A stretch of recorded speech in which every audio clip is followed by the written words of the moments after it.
En Hebreos capítulo 12 versículos 1 y 2 nos dice, corramos con paciencia la carrera que tenemos por delante, puestos los ojos en Jesús, el autor y consumador de la fe, el cual por el gozo puesto delante de él sufrió la cruz, menospreciando el oprobio, y se sentó a la diestra del trono de Dios.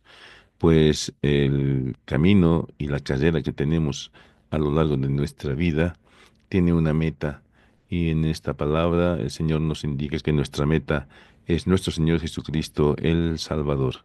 Tengan ustedes un cordial saludo.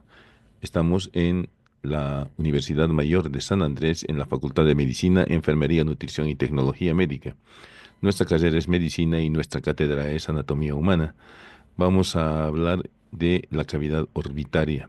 Quien les habla es José María Ortiz Rodríguez, docente titular emérito de anatomía, especialista en anestesiología y psicopedagogía, evaluación y gestión en educación superior en salud.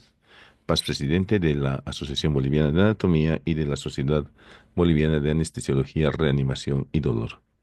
En esta primera parte del análisis del órgano de la visión, veremos la cavidad orbitaria, con sus paredes óseas y periórbita, el globo ocular y el nervio óptico.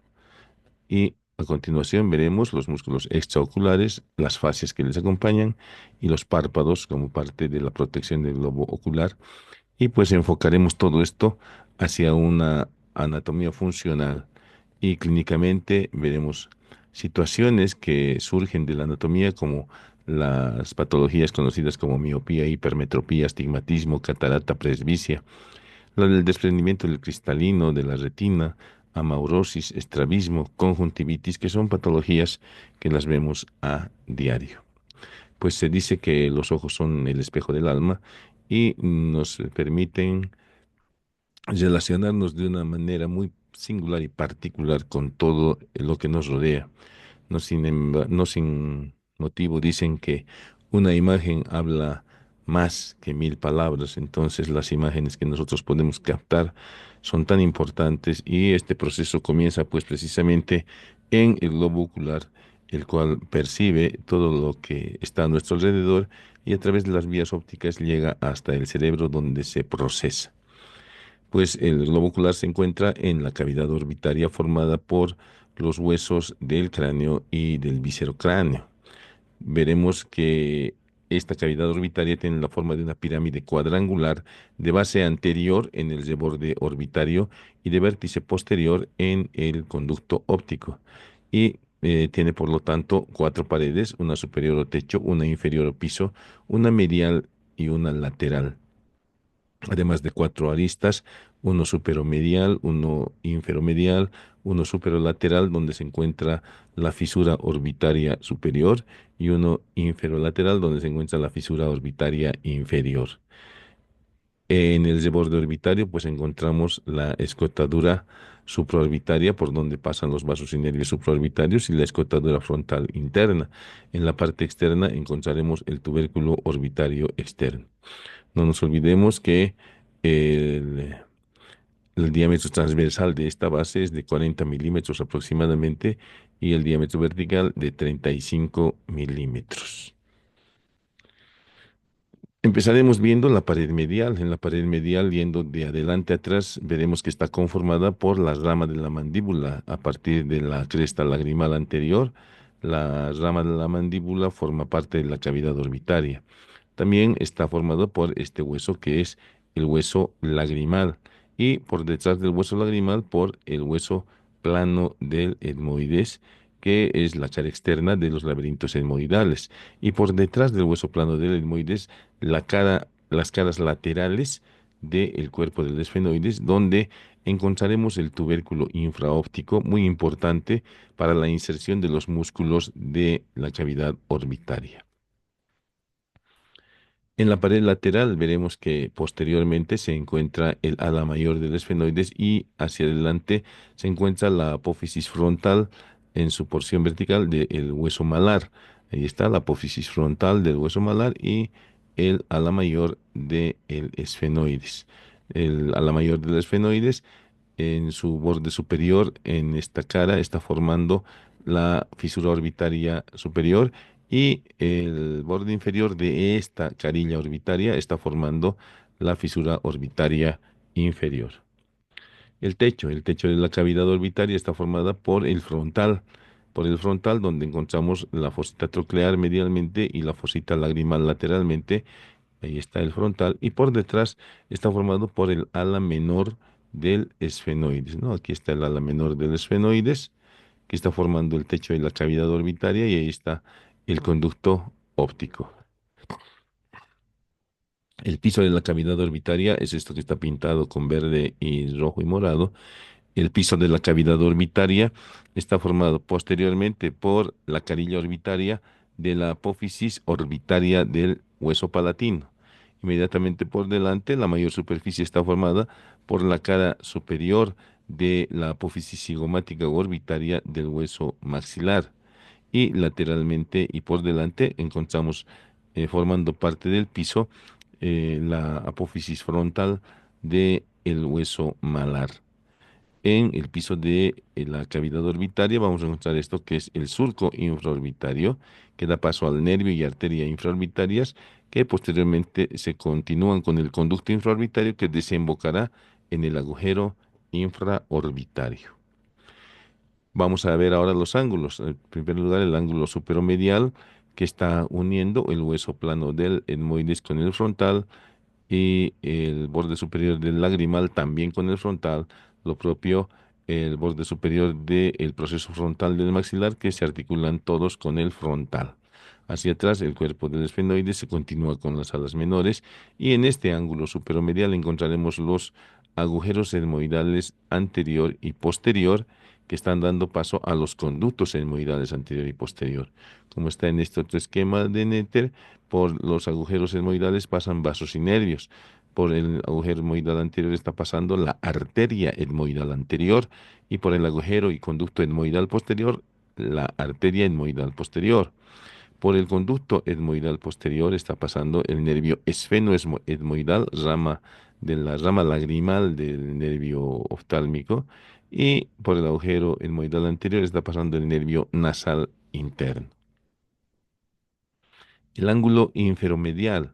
El ángulo inferomedial está formado por el- la articulación del hueso plano del etmoides con el maxilar y con la apófisis orbitaria del palatino y la articulación del hueso lagrimal con el hueso maxilar. En esta imagen también vamos a ver el ángulo inferolateral que está formado por la fisura orbitaria inferior. Ahí tenemos el ángulo inferomedial y aquí el ángulo inferolateral en el cual vamos a ver el ingreso por el surco infraorbitario del nervio y la arteria infraorbitarias. No nos olvidemos que el nervio infraorbitario es nada más que la continuación del nervio maxilar, que cambia de nombre al localizarse en el piso de la cavidad orbitaria. Tanto la arteria infraorbitaria como el nervio infraorbitario van a recorrer el conducto infraorbitario para terminar en el agujero infraorbitario dando sus ramas terminales. Aquí tenemos precisamente la fisura orbitaria superior y la fisura orbitaria inferior.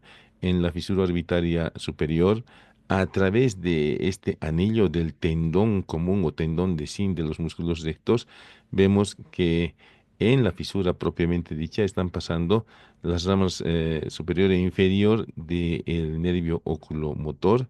Ya está pasando el nervio sexto parcraneal o motor ocular externo, está pasando la rama interna o nasociliar del nervio oftálmico del trigémino. Y por fuera del anillo del tendón de Sim están pasando la rama frontal y la rama lagrimal del nervio oftálmico y está pasando el nervio troclear. Además, por la fisura orbitaria superior también está atravesando la vena oftálmica superior. Por la fisura orbitaria inferior, ya hemos dicho, el nervio maxilar que se convierte en nervio infraorbitario y la vena oftálmica inferior. Y en la base ya hemos mencionado que está formado por el frontal, por el proceso frontal del maxilar y por el hueso malar. Son los tres huesos que están formando este de borde orbitario, que como hemos dicho mide 40 milímetros en sentido transversal y 35 milímetros en sentido vertical. Entonces, en esta imagen vemos cómo estas paredes óseas de la cavidad orbitaria que están protegiendo al globo ocular son sumamente delgadas, ¿ya? Especialmente en su parte superior, medial e inferior, no así en la parte lateral donde presentan una consistencia mayor. Aquí estamos viendo precisamente en esta imagen cómo la pared lateral tiene un espesor mayor que el resto de paredes, por lo cual se constituye una porción muy importante de la protección de este órgano que estamos viendo aquí, que es el globo ocular, con su nervio óptico. Nuevamente vemos cómo la cavidad orbitaria está íntimamente relacionada con la cavidad craneal y con el seno maxilar. El eje de la cavidad orbitaria mide aproximadamente 22,5 grados en relación a una línea sagital. Y el eje del globo ocular está orientado en un sentido anteroposterior. Los ejes de la cavidad orbitaria están orientadas en sentido oblicuo. Entonces se forma otro eje secundario entre el eje de la cavidad orbitaria y el eje visual. Y pues todos estos huesos están cubiertos por su periósteo. Y ese periósteo se denomina, en este caso, periórbita. ¿Ya? El periósteo orbitario se denomina periórbita y de este periósteo vemos que en la parte superomedial del techo se está formando la tróclea, ¿ya? La tróclea que es fibrosa para dar paso a al tendón intermedio del músculo oblicuo mayor del globo ocular.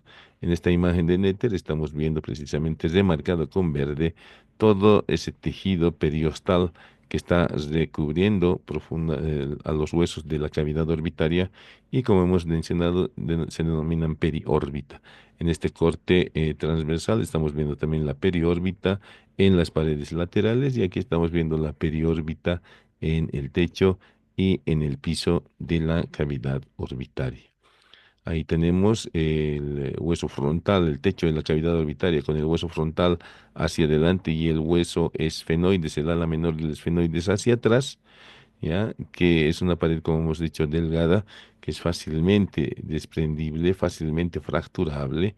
Y a continuación vemos que se ha retirado la parte ósea y ha quedado esto que es la periórbita cubriendo el tejido adiposo retroocular y aquí estamos viendo el nervio frontal, el nervio lagrimal con su arteria y el cuarto par craneal ingresando al músculo oblicuo mayor.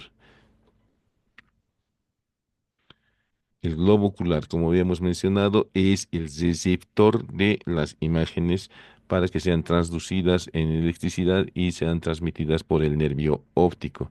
El globo ocular tiene una forma general esférica, en la cual vamos a poder distinguir un polo anterior, un polo posterior, un ecuador, que es lo que se está vislumbrando en este momento, y podemos ver también meridianos, ¿no? Ahí estamos esquematizando un meridiano, pero podemos esquematizar igual que en la Tierra muchos meridianos. En cambio, el Ecuador es uno solo, el que se encuentra exactamente equidistante entre los dos polos.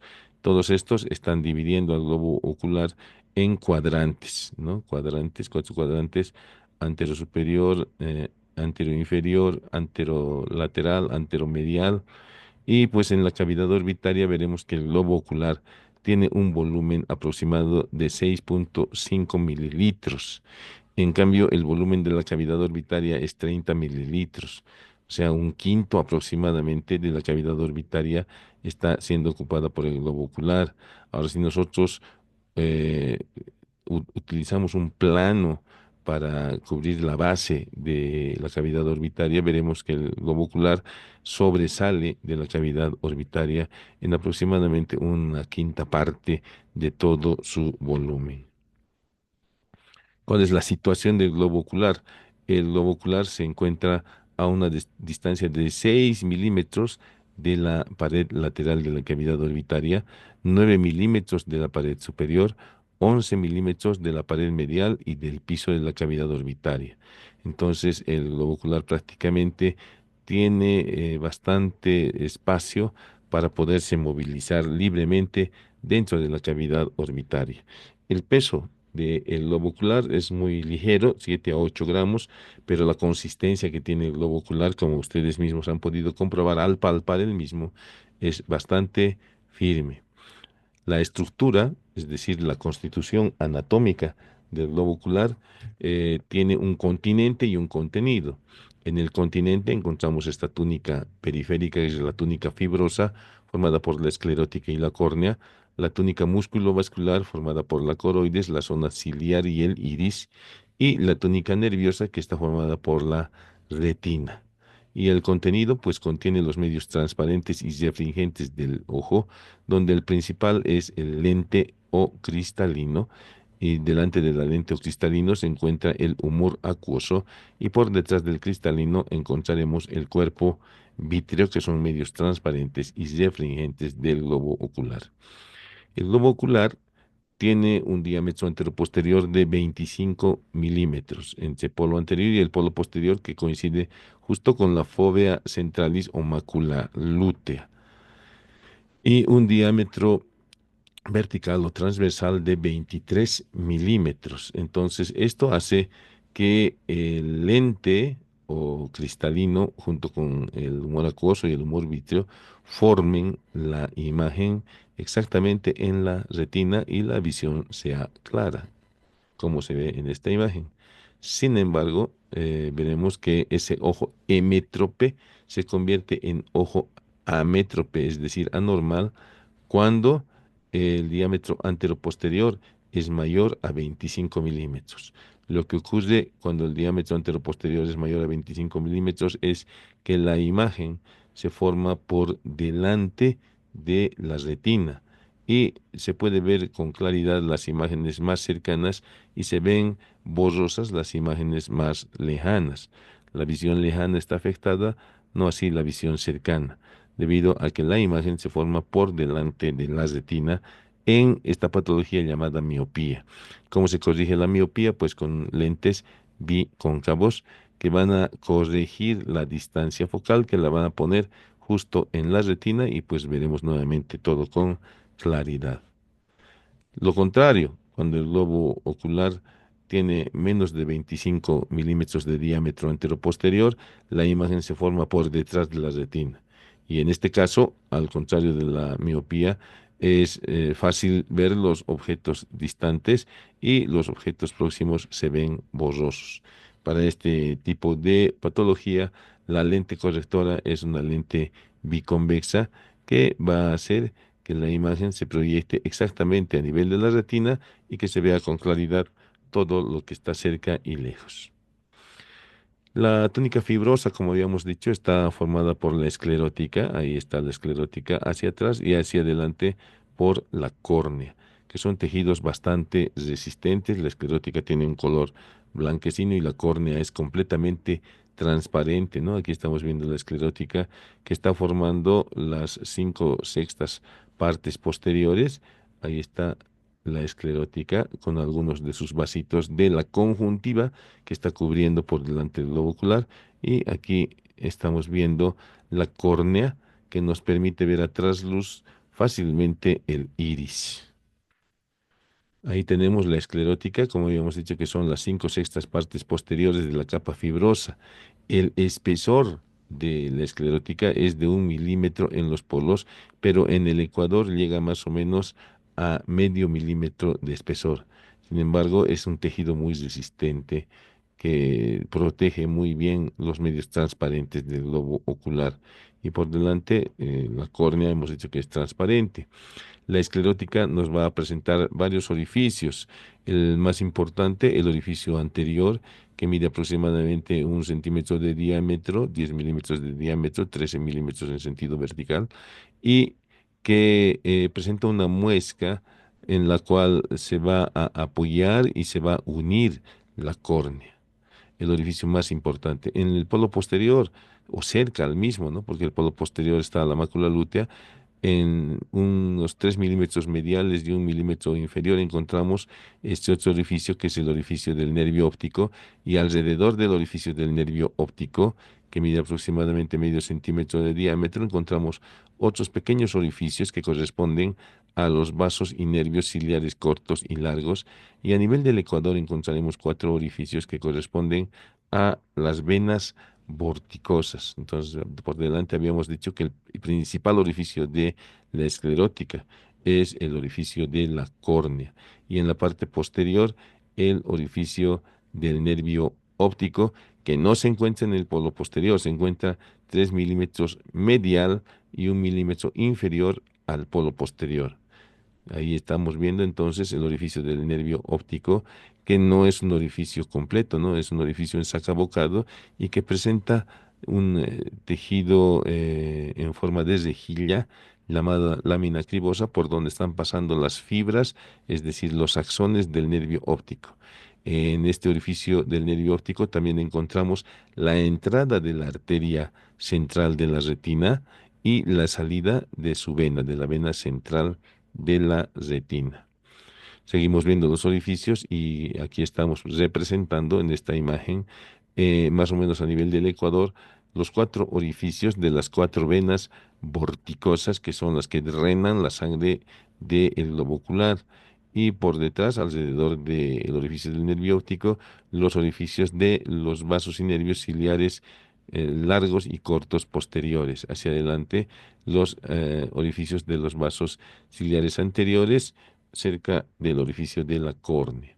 Nuevamente los orificios posteriores del nervio óptico con la arteria y venas centrales de la retina, los vasos y nervios ciliares cortos y largos posteriores, los orificios para los vasos o venas vorticosas, y además la esclerótica es muy importante para prestar inserción a los músculos rectos del ojo. Entre esta túnica fibrosa, la esclerótica, y la túnica vascular, se encuentra esta lámina de tejido con alta cantidad de melanina para oscurecer esta cámara que es el globo ocular, que se denomina lámina fusca. La lámina fusca entonces va a oscurecer la cavidad del globo ocular para que las imágenes lleguen sin distorsionarse y con los colores exactos hasta la retina. Hacia adelante, en la túnica fibrosa encontramos la córnea, que es un medio transparente completamente. La córnea es un lente cóncavo convexo que va a hacer converger las imágenes para que se formen exactamente en la retina. La córnea. La córnea tiene un diámetro posterior de 13 milímetros y su cara anterior tiene una dimensión vertical de 11 milímetros y transversalmente 12 milímetros, lo cual hace que la periferia esté cortada en bisel a expensas de la cara anterior de la córnea, la cual tiene en su periferia 1 milímetro de espesor y al centro 0,8 milímetros de espesor, o sea, es menos gruesa en la parte central que en la parte periférica. Y este corte en bisel facilita su apoyo y su unión con la esclerótica. En la córnea estructuralmente vamos a encontrar un estroma muy transparente, una membrana de Descement que es estructural para la córnea, y posteriormente un endotelio. Lo mismo adelante, esta membrana de Bowman, que también es importante para la estructura, para soportar la estructura de la córnea, y un epitelio de protección. Pues entonces vemos que la córnea tiene este tejido sin vascularización, se nutre a expensas del humor acuoso. Entonces, cuando una córnea es normal, pues podemos ver tranquilamente proximal y distalmente, pero sin embargo, cuando la córnea modifica los ángulos de visión, tenemos una visión borrosa debido a que se forman las imágenes en varios lugares de la retina, lo cual hace que veamos imágenes borrosas, especialmente imágenes distantes, y a eso se conoce con el nombre de astigmatismo. Se corrige el astigmatismo con una lente cóncavo convexa que va a hacer que se forme una sola imagen en la retina y no dos o tres imágenes. Pues cuando la córnea es lesionada o lastimada, la cicatrización puede ocasionar un color blanco en la córnea. En este caso es una lesión muy severa, posiblemente una quemadura que ha hecho que toda la córnea esté blanca. Eso se conoce con el nombre de leucoma. En ocasiones es parcial el leucoma, sin embargo, siempre es inhabilitante para la visión, por lo cual se puede solucionar esta situación de ceguera funcional por medio de un trasplante de córnea, que se lo practica habitualmente en nuestro medio. Otra patología que puede ocurrir en la córnea es que debido a que mucha gente se fricciona, debilita el centro de la córnea, que sabemos es más delgado que en la periferia, y esto hace que la resistencia disminuya y se forme en la córnea un espacio de cono, por lo cual se conoce esta patología como queratocono. Y el queratocono pues produce alteraciones visuales que pueden corregirse con la inserción de anillos corneales, ¿no? La inserción de los anillos corneales ayuda mucho a disminuir el grosor de los lentes.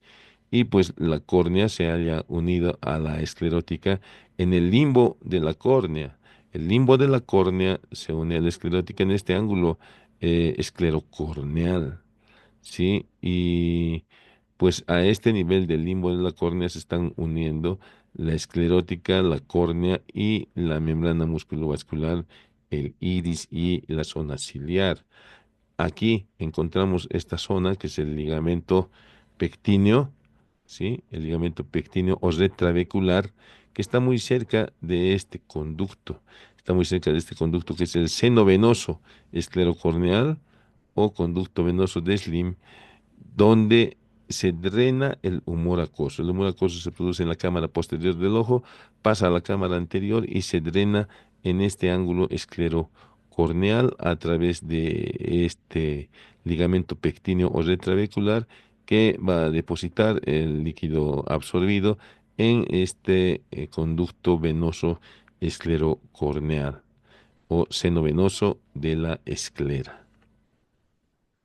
Ahí está el limbo de la córnea, ahí tenemos nuevamente el ligamento pectíneo, que es un ligamento anular, ¿ya? Y ahí tenemos el seno venoso, que también es un conducto anular, donde, como veremos por estas flechitas, se está drenando el humor acuoso, ¿no? Ahí está el ligamento pectíneo o retrabecular, desembocando en el seno venoso esclerocorneal.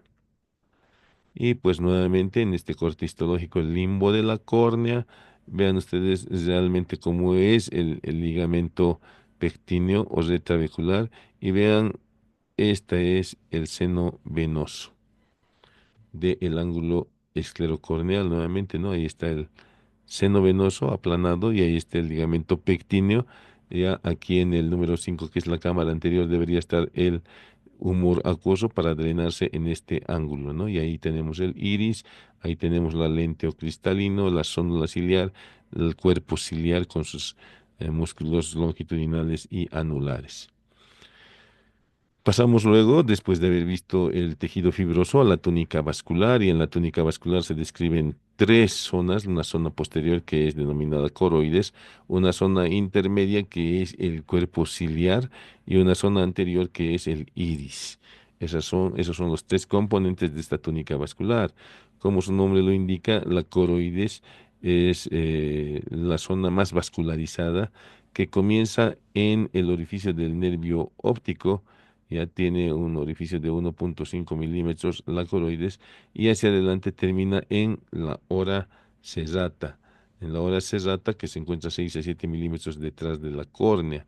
La hora serrata no es nada más que el borde posterior de los músculos ciliares, que tienen un aspecto de sierra, por eso es que se denomina hora serrata.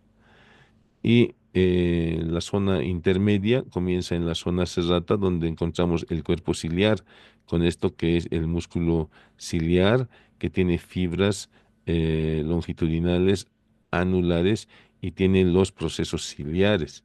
En el cuerpo ciliar nosotros vamos a encontrar esto que es su cara externa, vamos a encontrar esta que es la cara interna o posterointerna y esta otra que se está vislumbrando que es la cara anterior o anterointerna.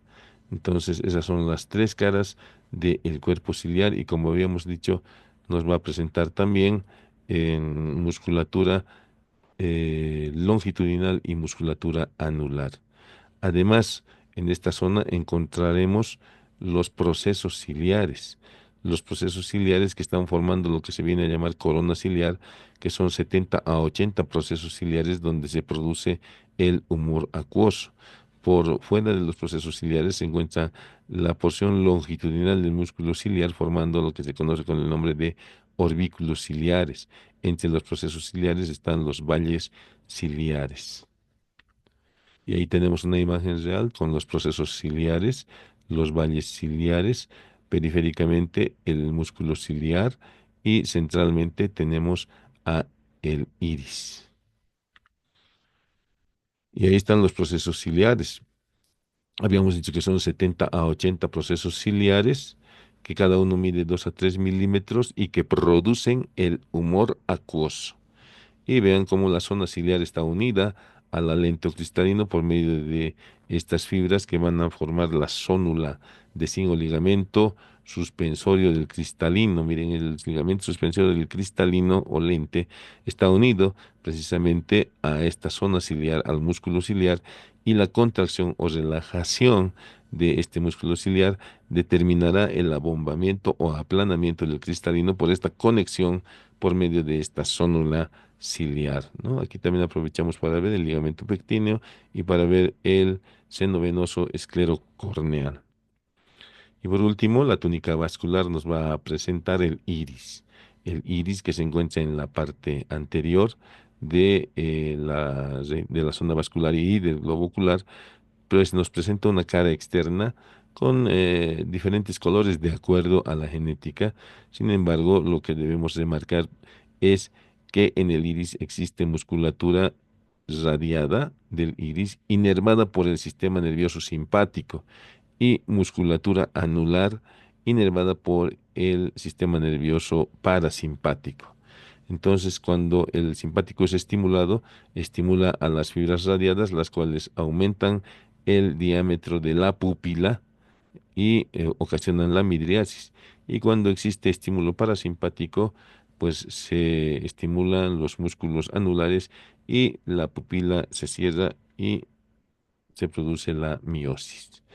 El iris, ahí tenemos el iris con una cara anterior que presenta diferentes coloraciones, como habíamos dicho, de acuerdo a la raza, de acuerdo a la genética, y una cara posterior que siempre es de color oscuro, siempre tiene pigmentos oscuros para colaborar con el oscurecimiento de la cámara. Ahí tenemos la zona ciliar en esta imagen también, aprovechamos para mostrarla. Y como habíamos dicho, la cara anterior del iris puede tener diversos colores, ahí vemos desde marrones hasta plomos claros, verdes y algunos que son azules. Hay una diversidad de colores, de tonos, aquí vemos solamente algunos. Y pues la pupila, que es lo que está al centro del iris, el espacio que comunica la cámara anterior y la cámara posterior y que permite la entrada y salida tiene un diámetro aproximado normal de 3 a 4 milímetros. Cuando este diámetro es aumentado, pues estamos ya en una midriasis y cuando es disminuido estamos en una miosis, que es lo que estimula la dilatación de la pupila, la disminución de la luz. ¿Y qué es lo que estimula a el cierre de la pupila? Pues el aumento de la luz. Entonces diremos que la pupila sería una especie de diafragma para regular la entrada de luz hacia el globo ocular. Ahí tenemos una pupila en la cual la fibra radiada ha sido estimulada por estrés, posiblemente por miedo o por alguna patología, y se ha liberado adrenalina y se ha producido midriasis. El simpático ha producido la midriasis por estimulación del músculo radiado. Y aquí vemos lo contrario. Se ha estimulado el músculo anular por medio del parasimpático a partir del núcleo de Edinger y Westphal en el mesencéfalo y se ha producido la miosis, ¿no? La midriasis, el centro se encuentra en el centro pupilodilatador en la parte superior de la médula espinal torácica. Pues podemos tener en ocasiones dos pupilas, ¿no? Puede haber dos pupilas en un mismo ojo, en un mismo iris. Y también podemos tener policromía, ¿no? Un iris de un color y el otro iris de otro color.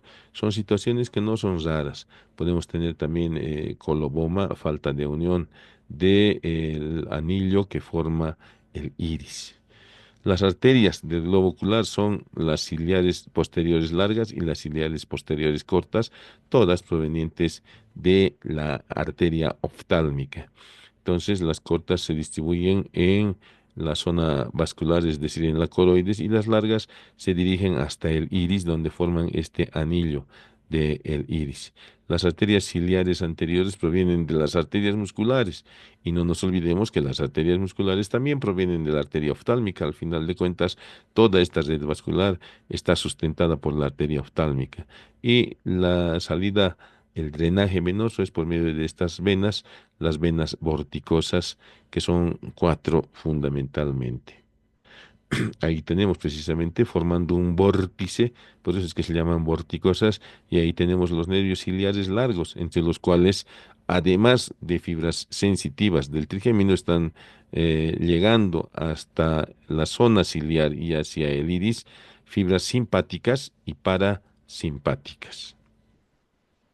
Ahí tenemos el ganglio oftálmico que tiene una raíz sensitiva que le viene del trigémino, tiene una raíz simpática que le viene del plexo simpático pericarotídeo y tiene una raíz parasimpática que le viene del tercer par craneal. Y a partir del ganglio, pues las fibras ya mezcladas, todas van a ir a dirigirse hacia el globo ocular formando los nervios ciliares, ciliares cortos y ciliares largos. Y lo que habíamos mencionado, ¿no? Los ciliares largos con componentes simpáticos y parasimpáticos llegan hacia adelante. Y pues ahora veremos la tónica nerviosa o retina, que es la que va a convertir el estímulo lumínico en estímulo eléctrico para que este estímulo sea trasladado hasta el área 17 de Brodmann por las vías ópticas. Y pues la capa nerviosa del globo ocular llamada retina se divide en dos porciones. Una porción posterior, que es la porción óptica, que se extiende hasta la hora serrata. Y una porción anterior, que se encuentra cubriendo la zona ciliar y el iris, la retina ciliar y la retina iridiana.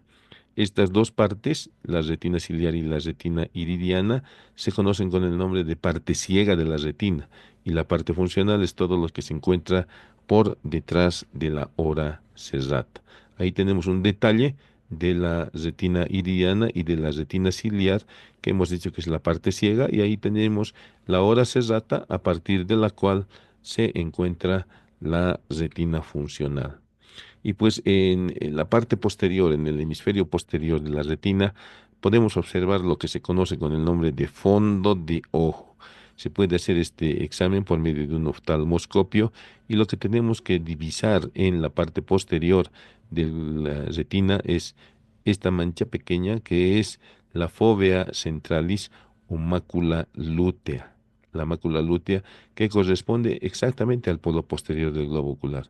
Y luego, 3 milímetros medialmente y 1 milímetro craneal, encontraremos a el disco óptico, que es un levantamiento, una elevación de la retina por donde están saliendo las fibras, es decir, los axones del nervio óptico. Y pues al centro del nervio óptico encontraremos el ingreso de la arteria oftálmica para ramificarse, o de la arteria central de la retina para ramificarse en la retina, y la salida de la vena central de la retina. Ahí tenemos precisamente el disco óptico que hace un levantamiento en esta parte de la retina, y ahí tenemos a la arteria central de la retina atravesando el nervio óptico para llegar hasta la retina.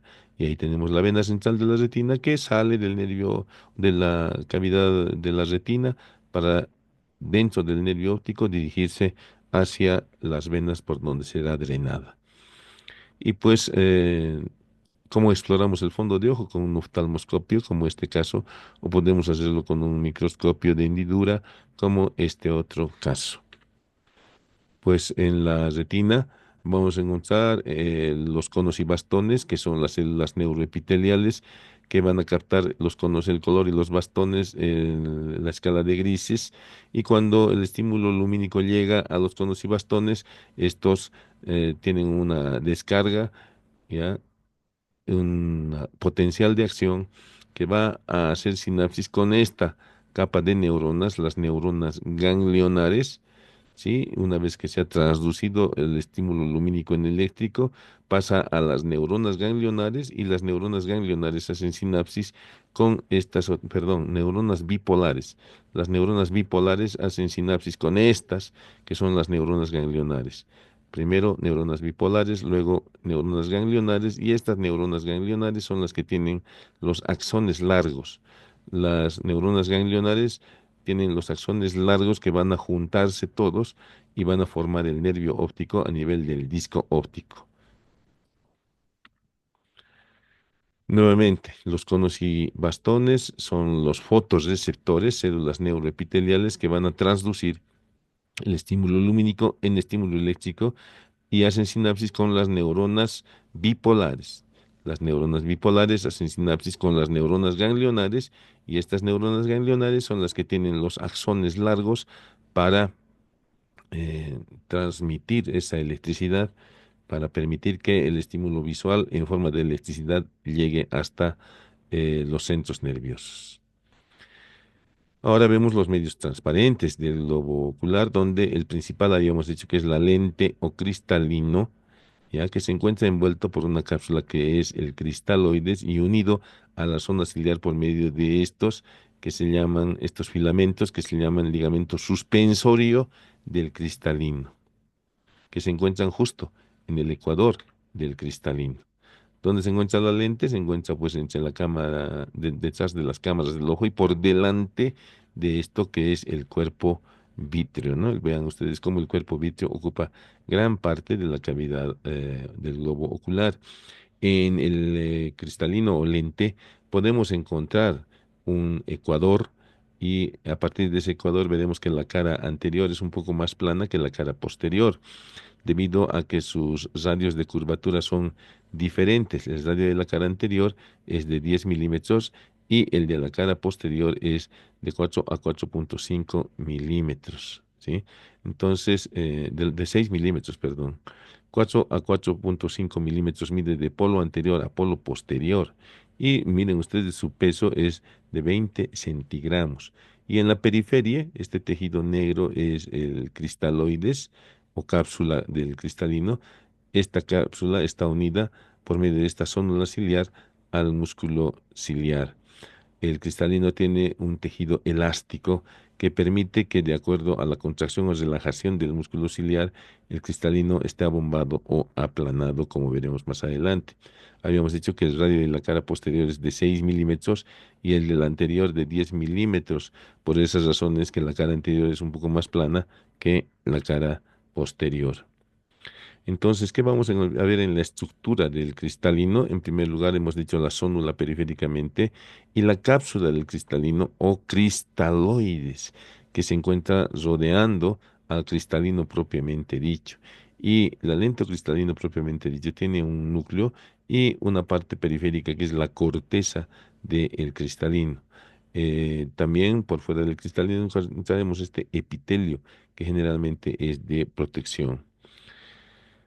Bueno, el cristalino se encuentra limitando la cámara posterior del globo ocular y ahí tenemos la zónula ciliar que une el cristalino, ahí está la zónula ciliar que une el cristalino a el músculo ciliar. Y encontraremos varios tipos de fibras en esta zónula ciliar o ligamento suspensor del cristalino. Encontraremos las fibras cilio-cristalinianas, cilio vítreas que penetran más profundamente y ciliociliares que son un enrejado entre estas mismas fibras. Por detrás del cristalino se encuentra el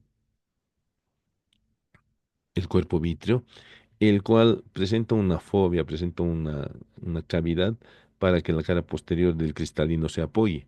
Y además, vean ustedes, desde el disco óptico hasta la cara posterior del cristalino, en este cuerpo vítreo se encuentra este conducto de Cloquet, por donde en etapa embrionaria se desplazaba una arteria que irrigaba la lente cristalino. Una vez pasado el nacimiento, pues se desvasculariza la lente para dar prioridad a la transparencia, puesto que si tuviese vasos no veríamos tan nítidamente. Y pues a partir del humor acuoso es que se nutre también el cristalino. Entonces, ¿cómo es el proceso de la acomodación? Cuando está relajada la musculatura, pues la lente está aplanada. Y cuando está contraída la musculatura, la lente está abombada. Entonces, el músculo ciliar ahí está en forma anular, uniéndose a la periferia del cristalino por medio de esta zónula de zinc. Adelante está la córnea y está la pupila más el iris.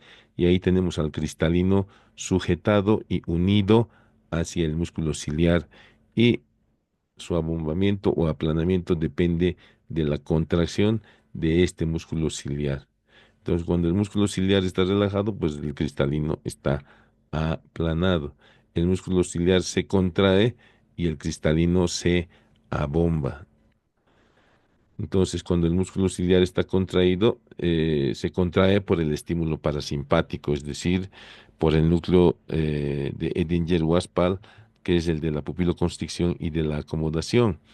Entonces, el estímulo parasimpático hace que se contraiga el músculo ciliar, se abombe el cristalino para una visión cercana. Ese es el proceso de acomodación. La zónula se relaja y la lente se engrosa para visión cercana. Y para la visión lejana pasa lo contrario. Este músculo se relaja, ¿no? La zónula de reposo se tensa y pues la lente se aplana para una visión lejana. Entonces el proceso de acomodación es la que hace que el cristalino nos permita ver objetos distantes o cercanos con claridad. Ahora, lastimosamente, al pasar los años, a partir de los 40 años, el cristalino, que es una lente flexible, va tornándose menos flexible, y eso es conocido con el nombre de presbicia.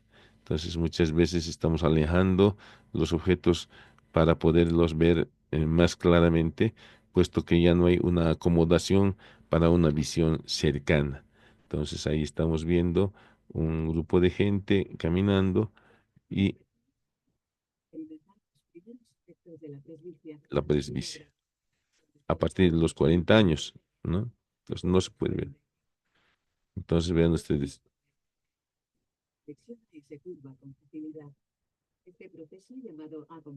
ahí está la acomodación precisamente, exacto. Entonces,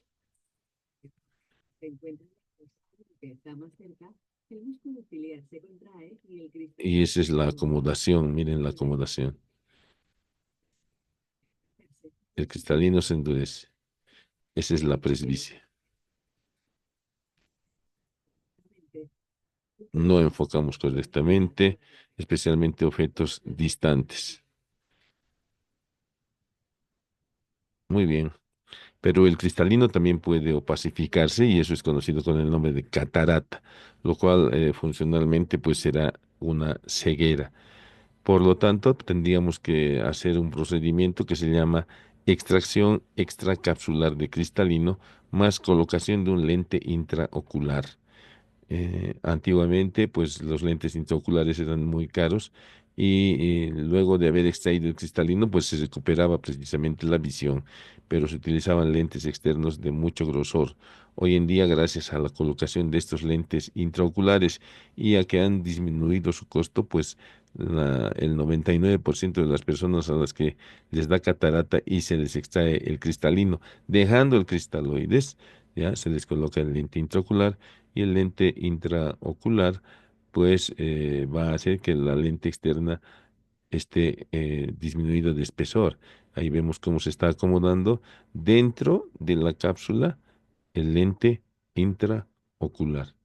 Hay un lente intraocular ya acomodado en lugar de la lente o cristalino. Ahora, por delante de la lente o cristalino hemos dicho que existen las cámaras del ojo. Ahí estamos viendo la cámara anterior que está limitada. Posteriormente por la cara anterior del iris. Al centro donde está la pupila por la cara anterior de la lente o cristalino y por delante la cara posterior de la córnea están delimitando esto que se viene a llamar cámara anterior del ojo. Y por detrás del iris encontramos la cámara posterior limitada por delante por la cara posterior del iris, al centro la pupila que permite el paso entre una y otra cámara y por detrás limitada por la zónula y por la cara anterior de la lente o cristalino. Estas dos cámaras tienen un volumen de aproximadamente 250 microlitros y están ocupadas por el humor acuoso. El humor acuoso que se produce en los procesos ciliares a una velocidad de 1,5 a 2 microlitros por minuto, tiene ascorbato, piruvato, lactato, proteínas, urea y glucosa, puesto que la función del humor acuoso es nutrir y dar oxígeno a, a la córnea y a la lente. Entonces da nutrición a ambas, por eso es que este líquido es dinámico, debe circular, se produce en la cámara posterior, se dirige a la cámara anterior y en este limbo esclerocorneal es donde se drena.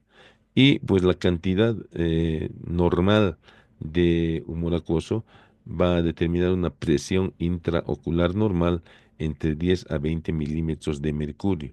Una presión intraocular alta es mayor a 21 milímetros de mercurio y menor a 6 milímetros de mercurio es una presión intraocular baja. Ahí tenemos el flujo del humor acuoso desde la cámara posterior hasta la cámara anterior y su reabsorción en el ligamento pectíneo hacia el seno venoso esclerocorneal. Y pues se puede medir la presión intraocular por medio de este aparato que es el tonómetro, ¿sí? Ahora hay aparatos más modernos como este que se miden solamente con la luz, como habíamos dicho, de 10 a 20 milímetros de mercurio es lo normal. Cuando aumenta la presión intraocular, pues la patología es el glaucoma y lo peligroso es que va lesionando por compresión de la retina y del nervio óptico. Y ahí vemos una persona con glaucoma donde prácticamente parecería que estaría opacificado su cristalino y la disminución de la visión en el glaucoma es la disminución del campo visual. Este es un campo visual normal. Ahí vemos un glaucoma temprano donde el campo visual se va cerrando y paulatinamente se va cerrando hasta que terminamos con una visión telescópica. Esto también ocurre cuando hay tumores de hipófisis.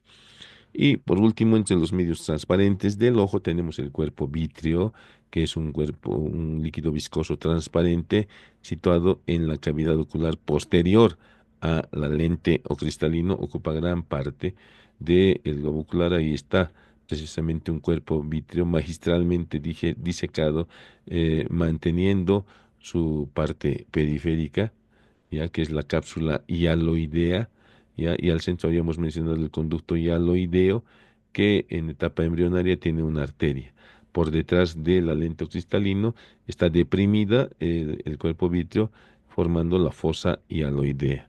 Este cuerpo vítreo, al igual que la retina, pueden desprenderse y ocasionar alteraciones en la visión. Entonces, cuando se desprende el humor vítreo, la sintomatología es la visión de moscas flotantes. Entonces, con el tiempo esto vuelve a acomodarse. Sin embargo, si es que no llega a acomodarse, tanto la retina como el cuerpo vítreo, se puede utilizar procedimientos en base a rayos láser con CO2, es decir, rayos láser frío, para volver a acomodar el humor vítreo o cuerpo vítreo y o la retina. Entonces, todo eso es lo concerniente al globo ocular, órgano importantísimo.